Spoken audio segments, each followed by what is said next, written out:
Это был такой порыв, знаете, что, слава богу, буквально меньше 10 минут назад я ушла с этого пляжа.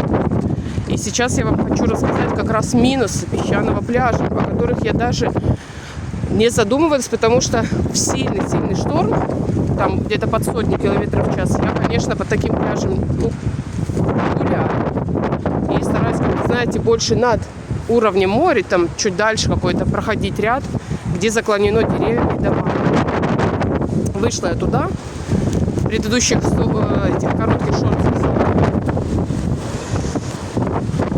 Блин. А там горы песка, которые, как бы докармливают пляж. Какая-то хрень на голову. Короче, я еле вышла с этого пляжа и от этого песка.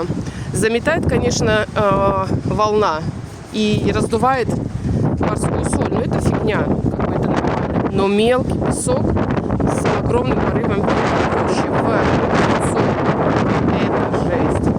Оно свистит, метет и бешено ударяет. Это не только песок мелкий, это и камушки, и даже камни. И вот у кого, например, камера телефона или телефон раздолбать, реально может раздолбать. Вот смотрите, там женщина